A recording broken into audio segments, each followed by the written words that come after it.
सबको जय यीशु।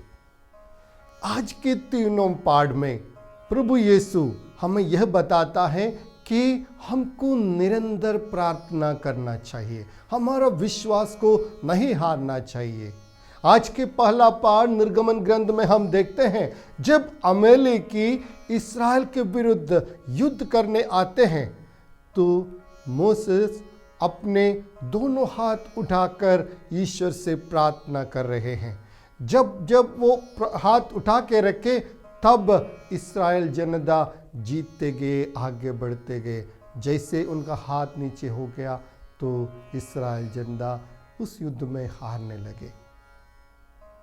तो मूसा हर पूरा दिन शाम तक हाथ उठाकर ईश्वर के सामने प्रार्थना करते रहा और इस्राएल की जीत हम देखते हैं। इससे हम क्या सीख सकते हैं? सबसे पहला यह है कि जीतने के लिए सिर्फ अपना प्रयत्न काफी नहीं है, प्रयत्न के साथ प्रार्थना भी जरूरी है। वह मूसा का ये गणना हमें बताता है। जब मूसा अपने हाथ उठाकर प्रार्थना करते हैं तो हम देखते हैं वहां इस्राएल के लिए जीत हासिल हो जाते हैं। और दूसरा चीज ये है कि सिर्फ एक जन प्रार्थना करने से कुछ नहीं हो जाते हैं, और जब उनके साथ भी लोग की जरूरत है, सब मिलकर प्रार्थना करना चाहिए। वही हम देखते हैं, जब मूसा हाथ उठाता है, उन थक जाते तो अपना हाथ अपने आप नीचे आने लग जाता है, तो मूसा के साथ बाकी जो है वो अपना हाथ को ऊपर उठा के रखते हैं, ऊपर उठा के रखते हैं। तब ये हो पाया कि इस्राएल जनता जीते गए और उनकी प्रार्थना में भी मदद करते रहें। हमारे ज़िंदगी में भी हम ये सीखना है, जब हमारे ज़िंदगी में किसी को कुछ हो जाता है, सिर्फ हम नहीं, हम सब मिलकर प्रार्थना करना चाहिए, एक समूह बनकर प्रार्थना चाहिए। तब हमारे ज़िंदगी में भी बहुत कुछ बदलाव आ सकते हैं और हमारा विश्वास भी और सुदृढ़ बने मिल जाएंगे। तीसरी बात यह है कि हम जैसे सोचता है कि प्रार्थना करना उतना आसान नहीं है।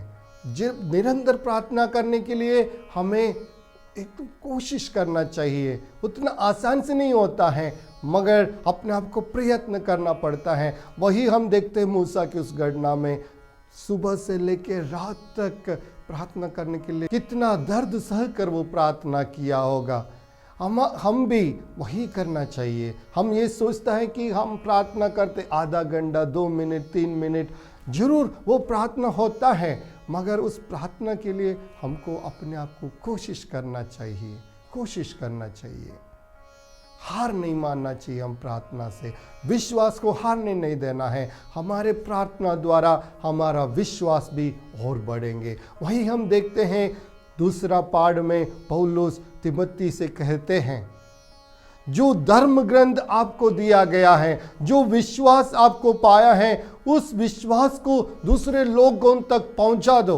अपने विश्वास को दूसरों के लिए भी घोषणा करो ताकि वो भी धर्म ग्रंथ के अनुसार जीवन बिताए। और पौलुस कहते हैं, ये जो धर्म ग्रंथ है वो हमारे जीवन का आधार है। हम कैसे जीना है, कैसे चलना है, वो धर्म ग्रंथ हमें बताता है, और धर्म ग्रंथ के अनुसार अपन जीवन बिताते हैं तो हम विश्वास में आगे बढ़ेंगे, ईश्वरता में आगे बढ़ेंगे। वही संत पौलुस हमें बताता है, कहते हैं कि पवित्र ग्रंथ की घोषणा दोनों टाइम पे करना, with season and without season. मतलब जब हम सुख रहे तब भी पवित्र ग्रंथ की घोषणा करना है, ईश्वर के सुसमाचार की घोषणा करना है। मतलब यह है कि जब सब कुछ ठीक है तब भी ईश्वर की सुसमाचार सुनाएंगे, और जब तक परिस्थिति हमारा अनुकूल नहीं है तब भी हम ईश्वर की सुसमाचार की घोषणा करना है, बिना कुछ डर से, बिना कुछ थकावट से। वही कहते हैं प्रभु संत पौलुस तिमोथी से, प्रभु यीशु की सुसमाचार की घोषणा करो। उसके लिए ईश्वर से निरंतर प्रार्थना करना चाहिए, अपने विश्वास में रहना चाहिए और अपने विश्वास को आगे बढ़ाने चाहिए। आज की सुसमाचार में हम देखते हैं एक दृष्टांत, जहां एक विधवा अपने न्याय के लिए राजा के पास आते हैं, न्यायकर्ता के पास आते हैं और कहते हैं ये उस न्यायकर्ता ने उनको इसलिए न्याय दिलाएंगे ताकि वो उन्हें बहुत बार परेशान कर रहे हैं। जैसे आज की पवित्र सुसमाचार शुरू होने के वचन ही ऐसे कहता है, निरंतर प्रार्थना करने की जरूरत को समझाने के लिए ईश्वर ये दृष्टांत सुनाते हैं। निरंतर प्रार्थना, ये निरंतर प्रार्थना करना क्या जरूरत है, उसके लिए सबसे बड़ी उदाहरण है संत मोनिका।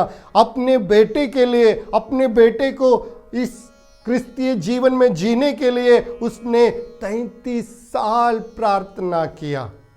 33 साल प्रार्थना किया।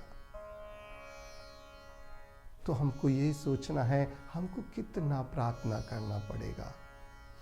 इसलिए वो उनका बेटा, मोनिका के बेटे संत अगस्तिन एक संत बन गया। 33 साल का एक माँ के ईश्वर के सामने रोते हुए जो प्रार्थना का उत्तर है संत अगस्तिन। हे प्यारे माता पिताओं, हम अपने बच्चों के लिए कितना प्रार्थना करते हैं। हम उनके लिए सब कुछ देते हैं, उनके पढ़ाई पे ध्यान देते हैं, उनकी बाकी सब चीज़ों को हम दिलाते हैं, मगर उनके लिए हम कितना प्रार्थना करते हैं। मुझे एक घटना याद है। एक परिवार में एक पप्पा, मम्मी और उनका बेटा। उनका पप्पा लकवा मारकर बहुत साल से बिस्तर पे पड़ा है और ये जो बेटा है वो 9वीं क्लास में पढ़ रहे थे।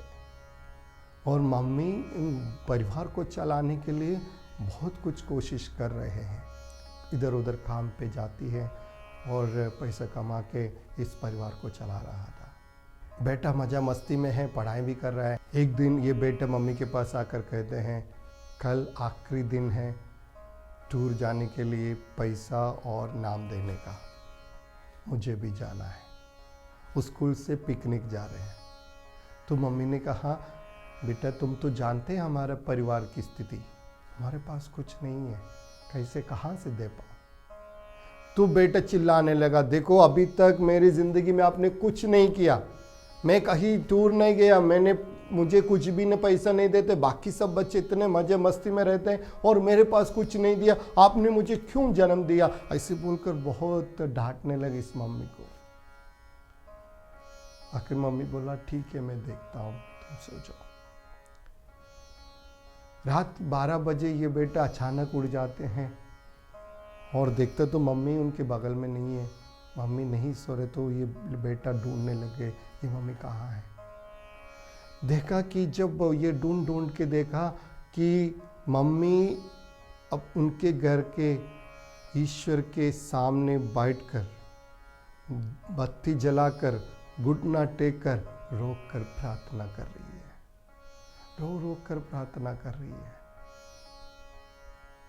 बेटा चुपचाप जाके सो गया बिना कुछ बोले। फिर 4-5 बजे बेटा उठा, तब भी जाके देखा मम्मी नहीं है उनके पास। फिर भी जाके देखा तो वही जगह पे मम्मी वही घुटना टेक कर रो कर प्रार्थना, पूरा दिन रात, पूरा रात वो मम्मी प्रार्थना कर रही थी।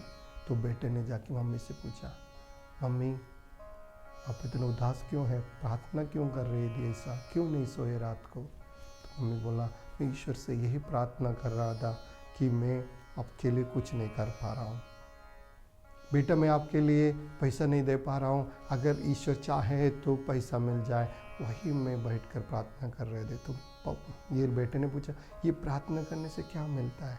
मम्मी बोला, अभी तक जो कुछ मिला है, अभी तक तुम्हारा पापा जिंदा है, वो सब यही प्रार्थना से है।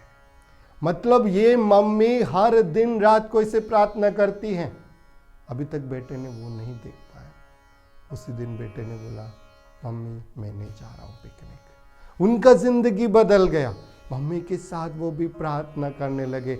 ये मतलब ये है कि हमारा जिंदगी में हमको निरंतर प्रार्थना करने की जरूरत है।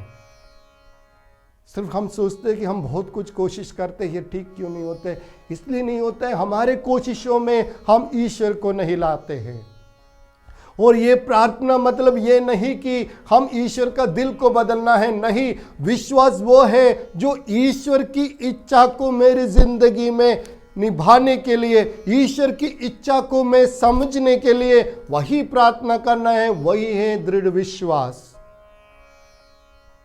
तो मेरे प्यारे भाई और बहनों, मेरे प्यारे माता पिता और बच्चों, आइए हम ईश्वर से प्रार्थना करें कि हमारा विश्वास को बढ़ाइए।